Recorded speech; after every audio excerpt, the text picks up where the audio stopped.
আমি সাধারণত এখনো পর্যন্ত যে বিষয় নিয়ে ভিডিও করি না,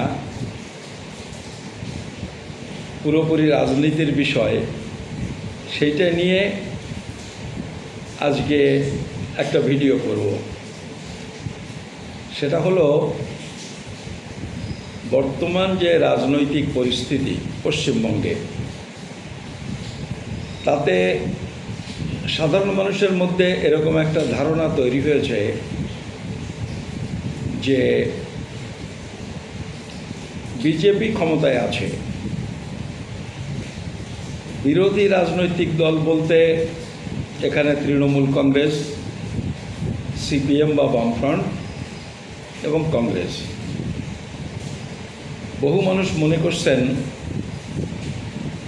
যেহেতু তৃণমূল ইলেকশনের পরে ভাঙাভাঙি হয়ে একটা খারাপ অবস্থার মধ্যে পড়েছে, এরকম একটা পরিস্থিতিতে তাদের যে ভোট ব্যাংক ছিল তার একটা বড় অংশ মুসলমান ভোট ব্যাংক ছিল। অনেকেই ভাবছেন এই মুসলমান ভোটাররা বা ভোটারদের একটা বড় অংশ হয়তো কংগ্রেসের দিকে চলে যেতে পারে। এরকম ভাবনা চিন্তা মানুষের মধ্যে লক্ষ্য করেছি। আর ঠিক সেই সময়ে রাজ্যের বিভিন্ন প্রান্তে এমন কিছু ঘটনা দেখছি যেটা দেখে আমার মনে হচ্ছে যে বিজেপি এই এক মাস আগ পর্যন্ত তাদের যে কৌশল ছিল, সেই কৌশল বদল করার নানান রকম লক্ষণ আমার চোখে পড়ছে।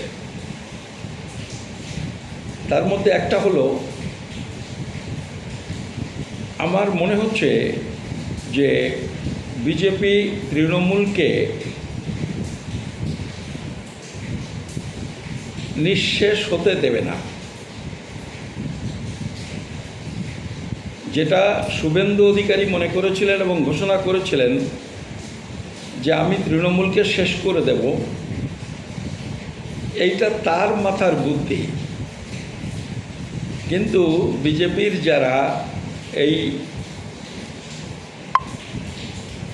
বিজেপির যারা নীতি কৌশল প্রণয়ন করেন, আমার মনে হয় তারা শুভেন্দুবাবুর এই যে ঘোষণা তার সাথে একমত নন।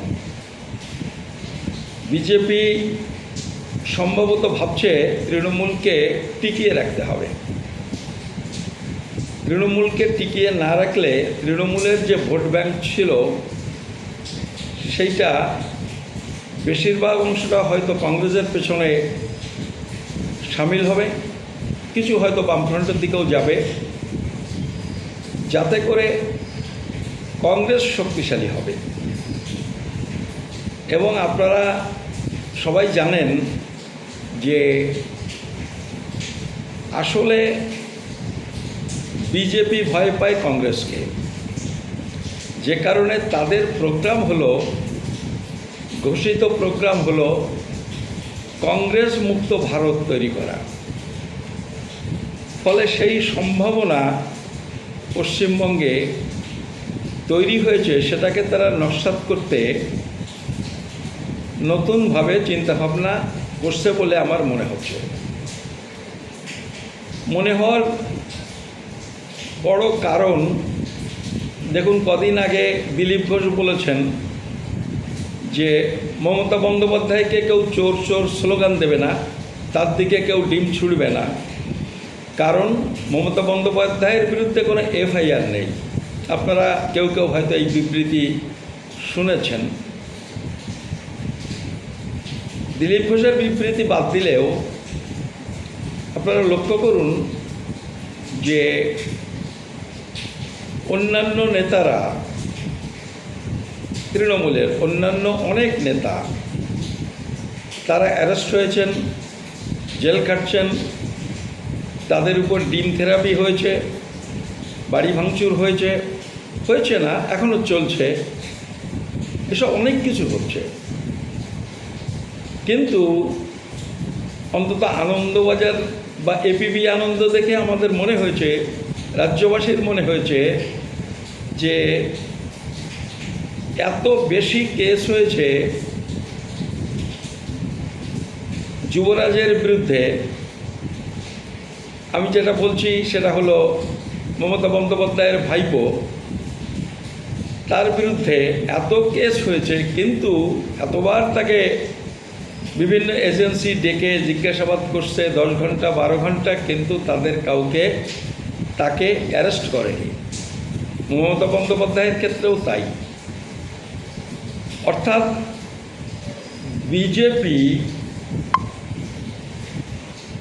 বিজেপি এই যে দুজন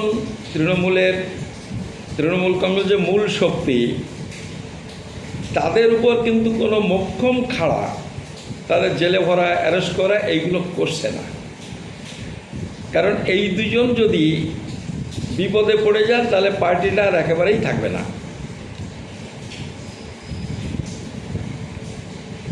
আর ঠিক এইরকম একটা অবস্থায় হয়তো একটা বার্তা বিজেপির পক্ষ থেকে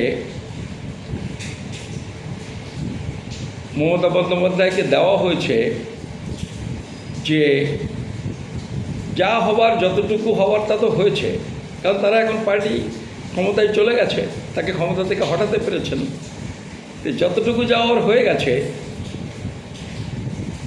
আপনি অন্তত যেটুকু আপনার বেঁচে আছে, যদি জেল কাটতে না চান তাহলে বিজেপির সাথে একটা আন্ডারস্ট্যান্ডিংয়ে চলে আসুন। আর এরকম একটা অবস্থায় মমতা বন্দ্যোপাধ্যায়ও ভাবতে পারেন যে আম এবং সালা দুটোই যাওয়ার চেয়ে, মানে মুখ্যমন্ত্রী, পার্টির ক্ষমতা, সম্মান যেটুকু গেছে, এই সব তো গেছে, আর এরপরে বাকি জেল খাটা, মানে আগেরটা যদি আম হয়, সালা হচ্ছে জেল খাটা, যে আমটা গেছে যাক, অন্তত সালাটা বাঁচাই। ফলে এরকম একটা আন্ডারস্ট্যান্ডিং আমার ধারণা তৈরি হবে, যেখানে তৃণমূল টিকে থাকবে, যাতে অন্যান্য বিরোধীরা শক্তিশালী হয়ে বিজেপিকে চ্যালেঞ্জ জানাতে না পারে। এটা তাদের পরিকল্পনা। সেই পরিকল্পনাটা কতটা কার্যকরী হবে, বাস্তবায়িত হবে, সেটা অন্য প্রশ্ন। এই চেষ্টা তারা শুরু করেছে বলে আমার অন্তত ধারণা। আরেকটা বিষয়ে আমি আপনাদের বলি, বিজেপি প্রায় 80-র দশক থেকে, 80-র দশক যদি নাও বলি, 90 দশকের শুরু থেকে একটা কৌশল নেয় কংগ্রেসকে দুর্বল করবার জন্যে।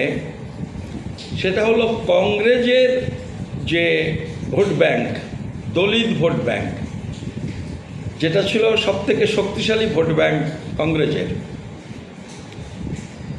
সেই ভোট ব্যাংকটাকে ভেঙে দেওয়ার জন্যে একটা কৌশল নেয়।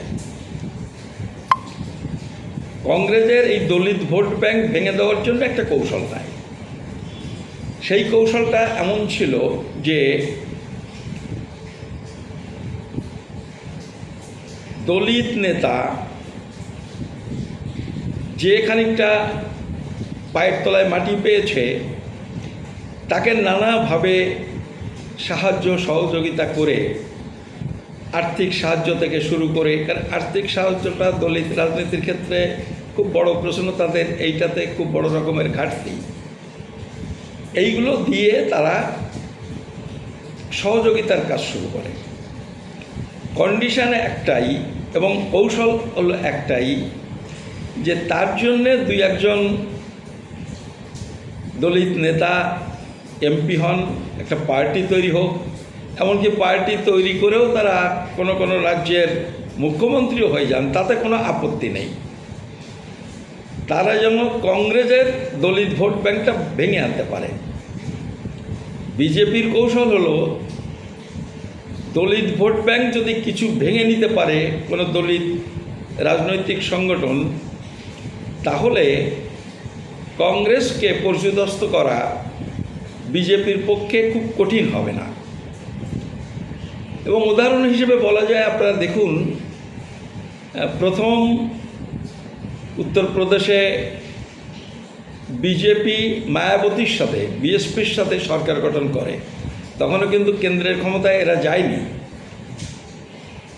এবং এই যে উত্তরপ্রদেশের ক্ষমতা প্রথমে ভাগাভাগি করে, তারপরে তো কল্যাণ সিং চলে এলেন, এবং এই উত্তরপ্রদেশের ক্ষমতার উপর নির্ভর করেই কিন্তু তারা দিল্লির ক্ষমতা দখল করল।